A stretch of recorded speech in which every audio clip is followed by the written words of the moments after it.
Asanteni sana. Your Excellencies, distinguished guests, ladies and gentlemen, it is an immense pride that I join you in celebrating the 61st anniversary of our nation's birth.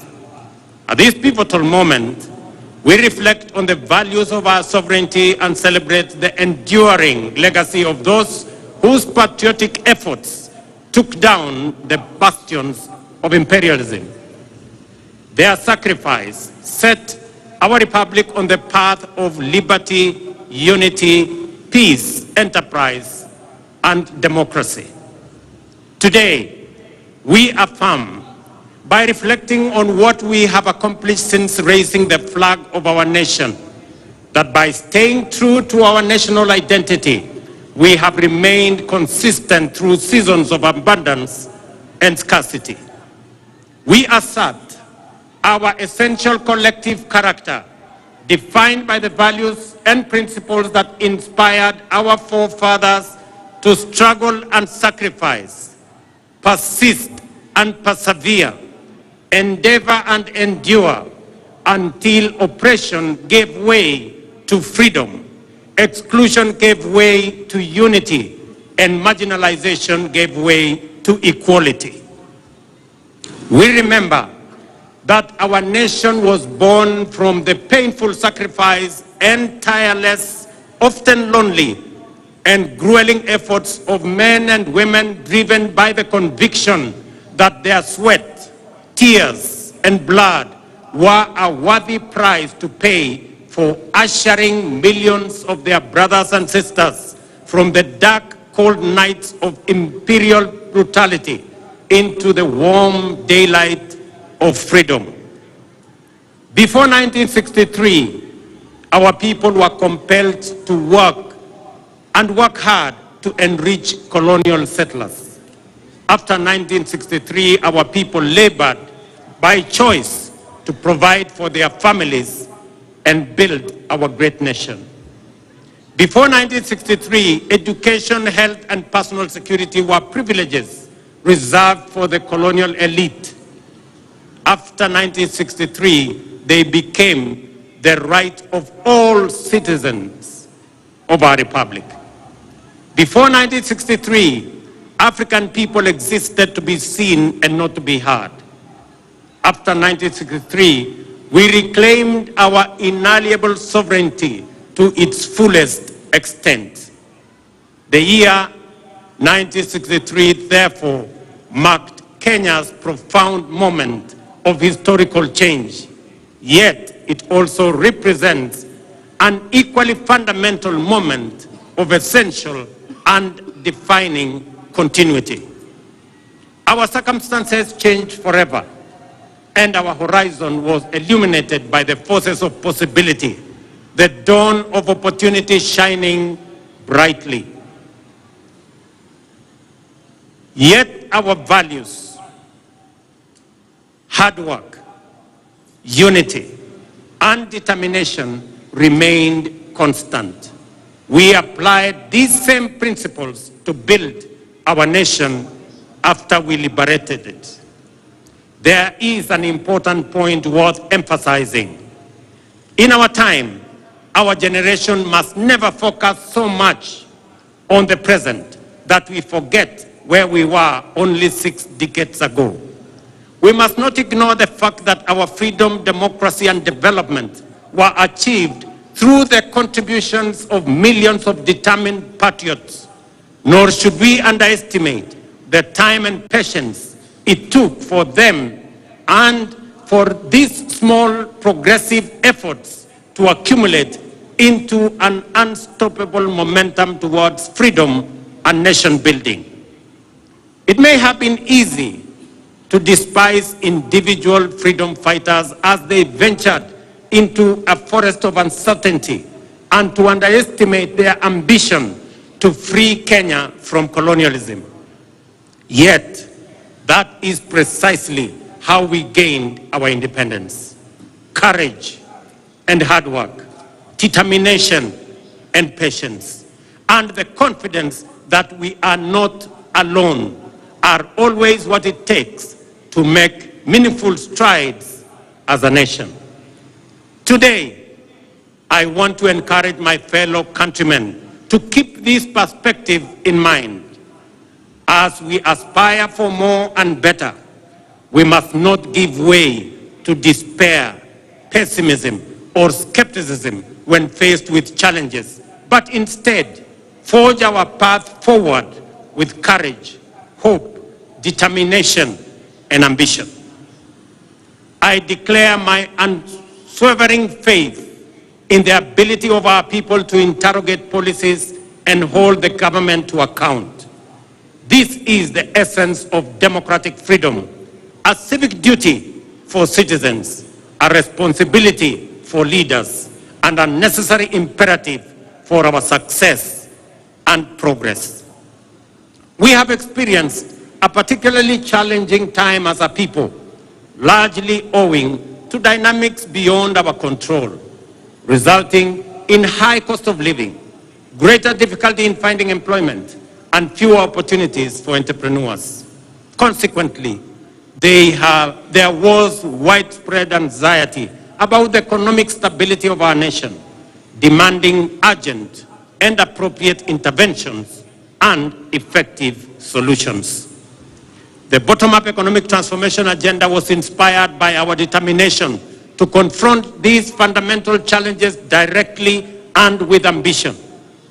Our aim was first to lay the foundation for robust economic activity to generate millions of opportunities at the bottom of the economic ladder each year and drive substantive, inclusive, and sustainable growth. Our key priorities were to reduce the cost of living, stimulate enterprise, boost productivity, create jobs, foster a conducive environment for institutional and infrastructural development, and promote investment in manufacturing, industrialization, and export competitiveness.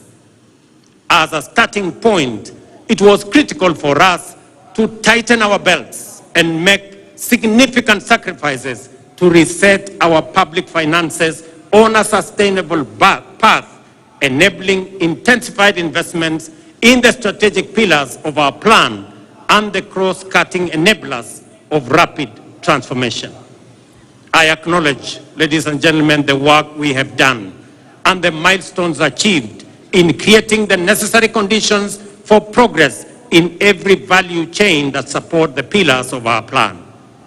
There is a time to resist and a time to accept, a time to deny and a time to admit, a time to doubt and a time to believe.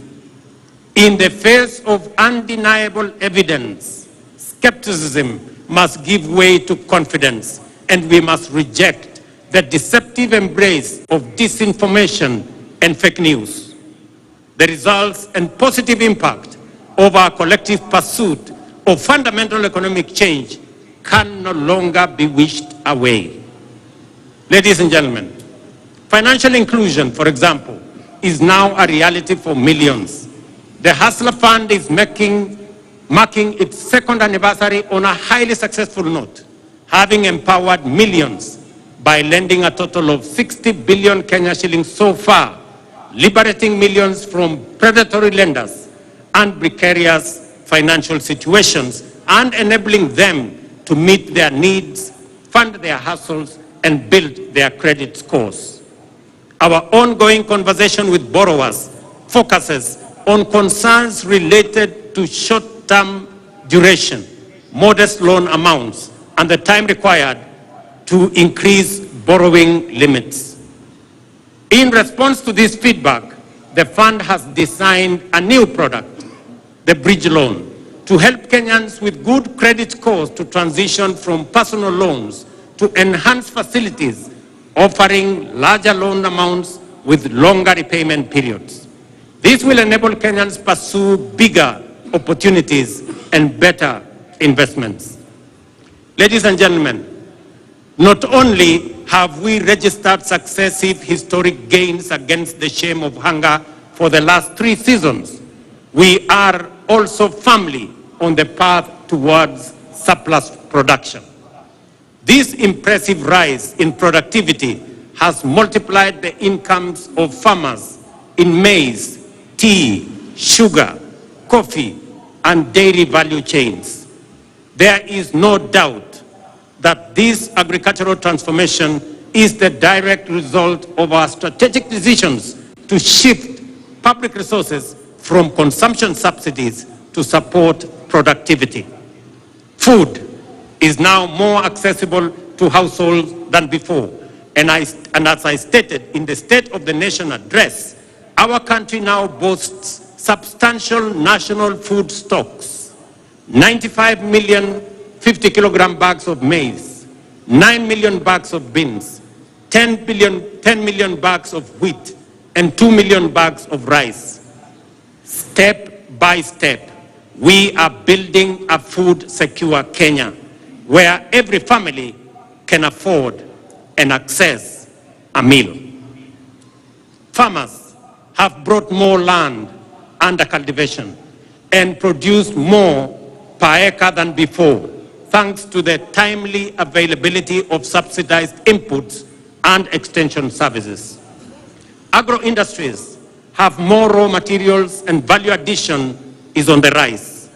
The agro-industrial sector is also creating more jobs each year as we gear up to compete in various export markets driven by the expanding intra-African trade, opportunities in the European Union market and United Kingdom markets, and our growing competitiveness in the global marketplace. Ladies and gentlemen, the bottom-up economic transformation agenda prioritizes digital transformation as a cornerstone of inclusive economic growth. This is why we are undertaking an ambitious expansion of our national digital infrastructure by deploying fiber optic network to connect over 74,000 public institutions and establish 25,000 public Wi-Fi hotspots, because digital transformation is a critical enabler in creating opportunities across all sectors. We intend to use this infrastructure to extend internet connectivity to 8.5 million homes and businesses and eliminate the digital divide, which undermines technological inclusivity in homes, schools, villages, and counties. I take this opportunity to affirm the significant progress already made and which is accelerating due to the digitization of government services.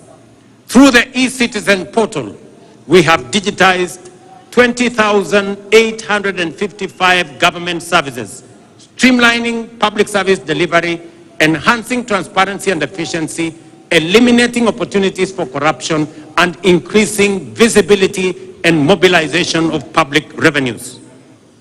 The transformative power of this single initiative to improve citizen experience with public services and enhance the government's ability to manage public resources effectively highlights the immense value of digital transformation. Additionally, our digital transformation strategy is making significant contributions to skills development and job creation. For example, Ajira and Jitume Digital are advancing our vision to equip 20 million citizens with ICT skills, fostering entrepreneurship, and enhancing inclusive digital literacy. In other words, an additional 20 million Kenyans are being prepared for higher productivity in the digital economy. We have also adopted the integration of creative industry courses into technical and vocational colleges as a reliable mechanism to build a skilled workforce. These robust measures form the foundation of our strategy to promote the emergence of a fully fledged digital economy, leveraging Kenya's position as a regional hub for software development and digital exports. These initiatives are supported by key interventions, such as the establishment of institutional and incentive frameworks to promote investments, foster collaboration, and encourage the transfer of digital technologies with a particular focus on artificial intelligence and blockchain. Through these efforts, we are empowering local digital innovators and tech entrepreneurs to drive economic diversification and resilience. Ladies and gentlemen, the discourse around universal healthcare remains lively, with concerns being raised about eligibility for coverage, the capability of health facilities to deliver services, and the alignment of contributions by individuals with benefits. Under Taifa Care, our inclusive, universal, efficient, and transparent healthcare service model, we are implementing a transition on an unprecedented scale. We have successfully transitioned 5.6 million citizens from the National Health Insurance Fund and registered an additional 11 million Kenyans under the Social Health Insurance Fund. This means that in just 2 months, 11 million Kenyans who previously lacked access to healthcare services are now registered, with the registration process going full steam in every part of Kenya. I commend Kirinyaga, Nyeri, Bomet, Embu, and Lamu, the 5 leading counties so far in Taifa Care registration. At the same time, I encourage the people of Marsabit, Garissa, Mandera, West Pokot, and Turkana, who have the least registered members, to mobilize, register, and take advantage of the benefits of this transformation program. Taifa Care ensures healthcare access for all registered citizens without discrimination of whatever kind. The program has accurately determined the cost of healthcare services and products, ring-fenced resources for equipment and facility improvement, and leveraged digital technology to radically enhance the management, coordination, and delivery of healthcare, promoting efficiency, transparency, inclusivity, and sustainability. No public service delivery project of this scale and ambition has ever been undertaken in the history of our country. We are confident, however, that this will be quickly surpassed. We will quickly surpass the 16.5 million citizens so far registered and provide all Kenyans with high-quality health care that is effective, efficient, affordable, and sustainable. Having said this, I wish to ask you this important question, each and every Kenyan. Have you registered? Nyinyi mmejisajili? Mumejiandikisha? Those who have registered often find that many of the issues, concerns, fears, and questions are fully addressed to their satisfaction in the registration process. I therefore encourage every Kenyan to register and enjoy the fundamental constitutional right to health care that is being rolled out. Ladies and gentlemen, after 2.25 years, the decent, durable, dignified, and affordable houses we promised Kenyans are finally here. Since September this year, 1,200 affordable housing units have been completed. Additionally, the State Department of Housing has advertised 4,888 units available for sale to the public through the Boma Yangu platform as we talk. Our goal to increase the number of mortgages from 30,000 to 1 million has now shifted gear.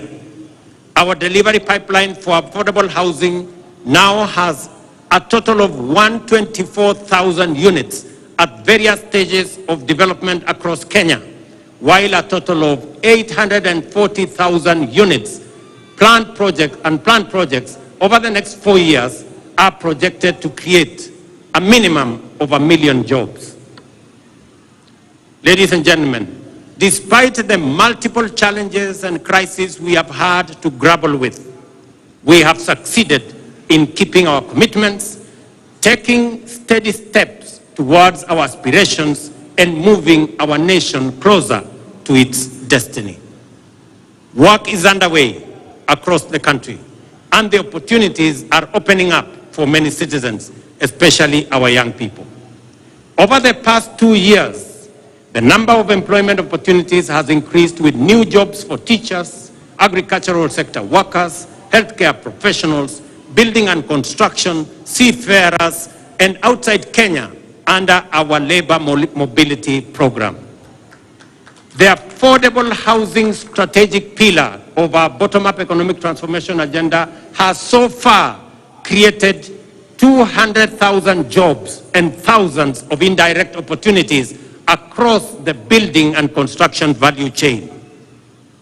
The universal healthcare coverage pillar has engaged 107,000 community health promoters alongside other healthcare professionals employed to support our vision of a functional national healthcare system. In addition, jobs will be created in healthcare innovation, service delivery, and ICT support for digital health system that we have rolled out, unlocking opportunities nationwide. Furthermore, we have recruited 56,000 teachers to address the chronic teacher shortage problem and move the national teacher-to-student ratio closer to the United Nations recommendation of 1 teacher for every 40 learners. This December, we are hiring an additional 20,000 teachers, while our rejuvenated micro, small, and medium enterprise sector has generated 840,000 jobs this year. To address the urgent need to create opportunities for the hundreds of thousands of young men and women entering the labor market annually, we have expanded the employment opportunity spectrum and implemented strategies to secure jobs abroad to facilitate mobility and placement of suitably qualified Kenyans. Since September 2022, more than 243,000 Kenyans have secured international job opportunities in healthcare, in agriculture, and construction sectors, among other sectors. In the last 2 months alone, 12,000 have secured jobs abroad.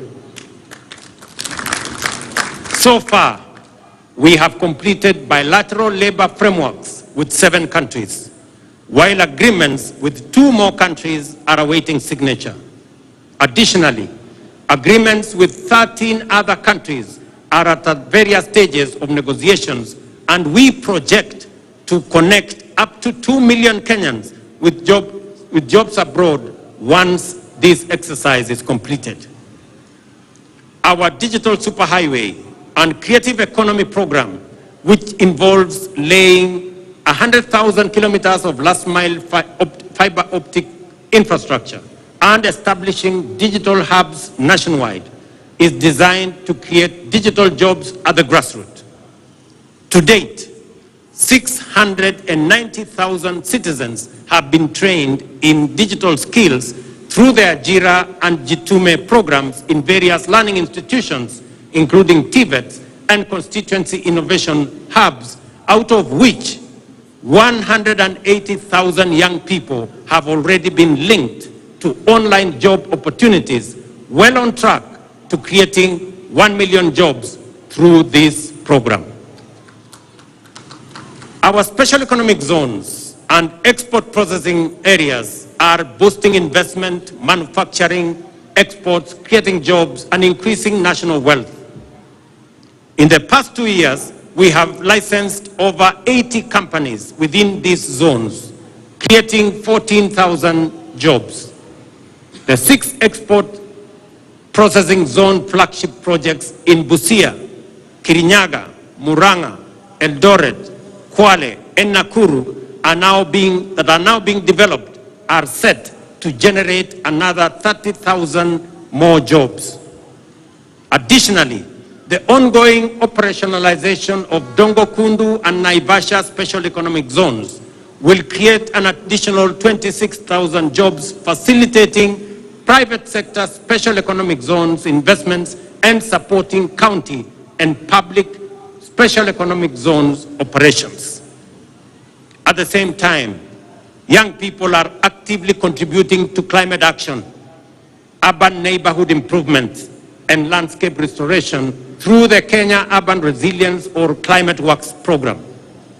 Recognizing the urgency, scale, and importance of these efforts, Climate Works is designed to be ambitious. So far, 21,560 Kenyans have been engaged in Nairobi, with nearly 48% being women, reflecting a strong commitment to gender parity. The program will soon be expanded nationwide to engage 200,000 young men and women in critical infrastructure and environmental projects within our towns, cities, and communities. This initiative not only offers opportunities, but also empowers young people to strengthen the foundations of urban living and tackle climate change. In local content creation to enhance the quality and competitiveness of Kenyan creative products for export, while facilitating the development of digital platforms to contribute and to distribute Kenyan creativity to global audiences. I am confident that we are firmly on course to transform opportunities for our creative industry. I salute the actors in our creative space whose work brings life to our cities, streets, and screens. Yet, their achievements are overshadowed by injustice. Musicians, who are the heartbeat and soul of our culture, have long been denied their rightful earnings. It is unacceptable that an artist earns as little as 10,000 shillings a year, while those tasked with collecting their royalties pocket millions monthly. This injustice, ladies and gentlemen, must end. The Kenya Copyright Board, in conjunction with industry players and e-citizens, must establish a transparent, real-time system for royalty collection and distribution to rightful owners and beneficiaries. As we champion this cause, Kenya is also preparing for global leadership by bidding to host the 2026 World Creative Economy Conference, signaling our commitment to celebrate our talent and showcase our vibrant culture to the world. Hosting this conference will be a bold declaration of Kenya's leadership in the creative economy. Our committed interventions are creating jobs and opportunities, and this is only the beginning. We are building on the foundation we have laid to create more jobs going forward. The essence of the bottom-up economic transformation agenda is to enhance our capacity for incremental achievement and thus accelerate our progress in delivering our commitment for the benefit of all Kenyans.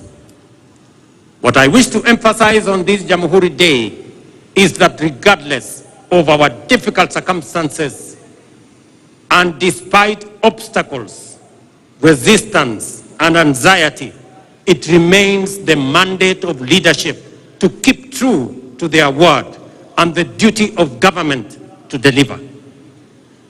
We have every intention to fulfill our commitments and are at the point where the past projects are successfully entering maturity. The deliberate and intentional effort to develop effective strategies for creating employment opportunities within our broader economic transformation agenda is bearing fruit.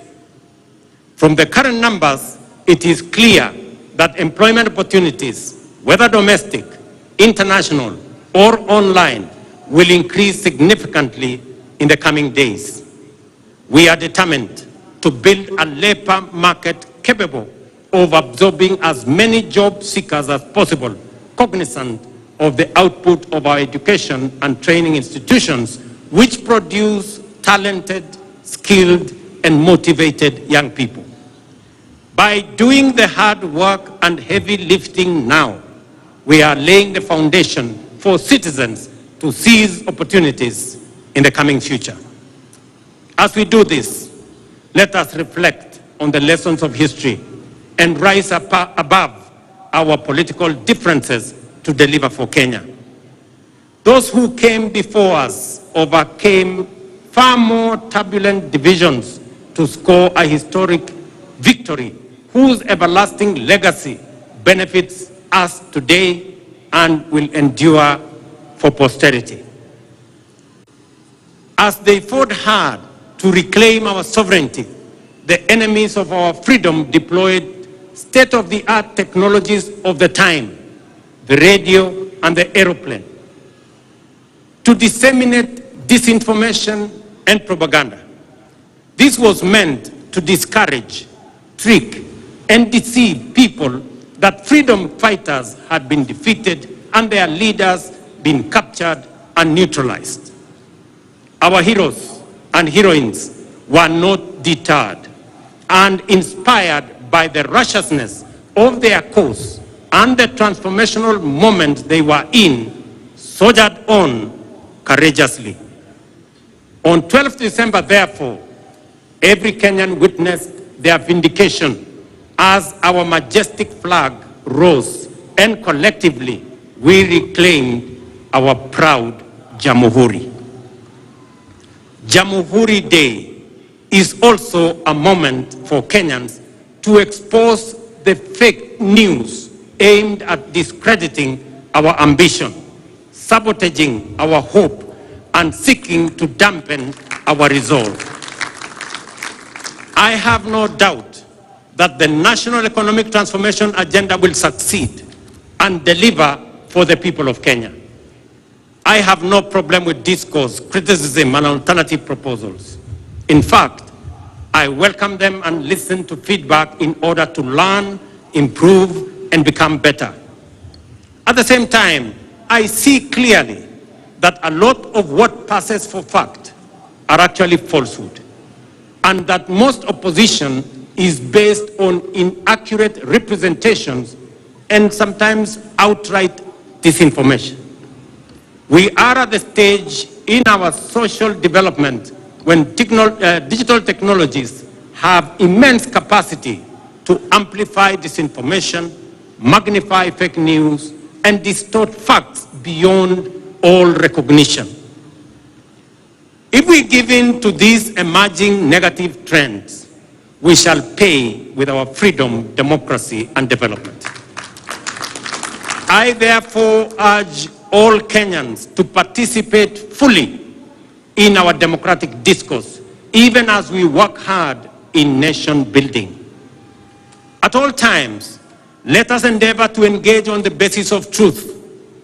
Failure to do so will take us down the path of negativity, tear us away from the values we cherish, and turn us into a people estranged from unity, who sabotage development, undermine democracy, and destroy our republic in pursuit of political expediency.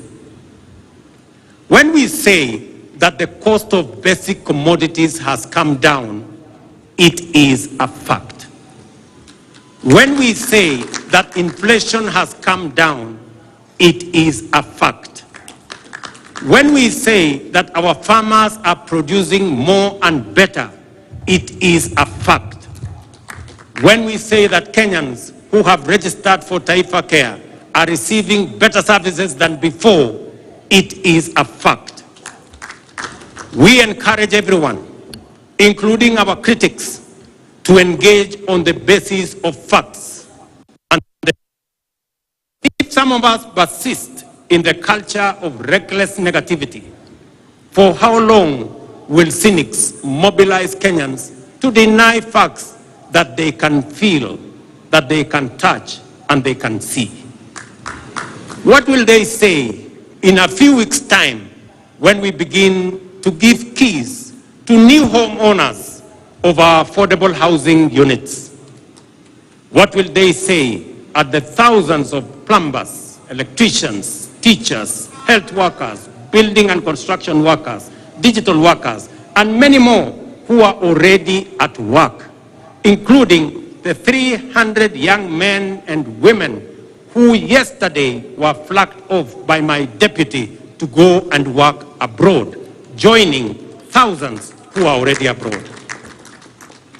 Ladies and gentlemen, I am confident in the future of our nation and the capacity of our national transformation agenda to deliver, because I appreciate the strategies we have put in place, the work underway, and the commitment of our people and their motivation to make their contribution. I count myself as one of the many millions of Kenyans who want the best for our nation and all its people, and are committed to putting in the effort required to make our dreams come true. We are driven by strong hope and unwavering optimism, as well as unfailing desire to reach for a better tomorrow. It is confidence based on understanding, hope built on truth, and optimism that stands on the firm foundation of facts. We must do all we can to maintain the essential character of our republic as an open and free democratic society. This implies that we must also do all we can to ensure that our political competition and rivalry never degenerates into contest to assault democracy, oppose development, and demoralize the people. We must remember that whatever else sets us apart, we are united by a desire to achieve the best for Kenya and its people. With this in mind, we must promote inclusion and broaden our platform for collective engagement to allow articulation of diverse viewpoints and the expression of fresh, new, and bold approaches. To be transformational, we must be ready to transform ourselves and our strategies on a continuous basis. I will continue to reach out to Kenyans of all walks of life, regardless of the ideological persuasion, to maximize the cross-pollination of the flower of our republic and guarantee robust seeds for future seasons. You must never underestimate your power as citizens and your ability to create positive change individually and all of us collectively. Over time, we have made gradual and steady changes to many of the economic development strategies in order to take on board feedback from the people.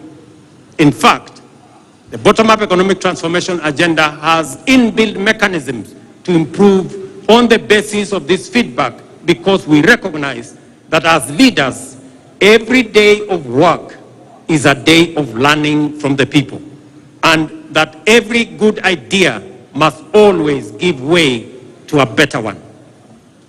Listening, therefore, is a primary component of effective leadership, and national transformation is a collective enterprise of all citizens. I am grateful to distinguished patriots who have demonstrated outstanding leadership across the political aisle for the spirit of goodwill in which we have engaged to address critical national issues, including resolving the inclusivity challenge by formulating the broad-based government. I also appreciate the good wishes, encouragement, and support from leaders with whom I continue to discuss matters of importance to our nation. I am persuaded that together we can achieve much more and much sooner for Kenya, and that the future of our dreams is now within sight. I readily concede that we are yet to reach the destination of our aspirations because we have not yet delivered fully on our commitments. But having said that, it is also a fact that we are no longer where we were a year, let alone 2 years ago. We have moved beyond pledges and commitments and are now making progress in our implementation strategies. there is now sufficient evidence of undeniable character that together the people of Kenya are hard at work to achieve their shared vision of a nation transformed.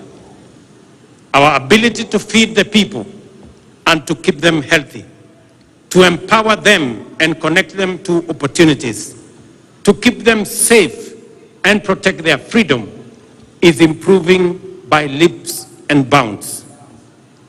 When we all unite, inspired by a shared aspiration to undertake national building, we shall make our nation great, and our collective legacy will inspire present and future generations. Ndugu wa Kenya, wacha nimalizie kwa kuwauliza, mumesikia yale mambo tunafanya kuhusiana na mambo ya afya. Na wauliza wazazi wote, pale Januari watoto wetu wakirudi shuleni, sasa Taifa Care inataka kila mtoto wa Kenya awe na bima ya afya. Wakati wazazi mtarudisha watoto wenu shuleni, tunataka kila mzazi aandamane na mtoto wake, ndio tuweze kusajili watoto wote wa Kenya, ili watoto wote wa Kenya tuwapangie mambo yao ya afya. Vile nimesema, tutazidi na kujenga daraja ya umoja na ushirikiano kati ya Wakenya wote kutoka sehemu zote, dini zote, vyama zote. Tuungane ndio tuweze kushughulikia mahitaji na mipango na maendeleo ya taifa letu la Kenya. Ndugu wa Kenya, nawatakia Krismasi njema na mwaka wenye mafanikio makubwa sana wa 2025. God bless you all. God bless our great country Kenya. Asanteni sana. Asante sana Mheshimiwa Rais. Niombe kwa heshima sote tuweze kusimama kwa wimbo wa taifa.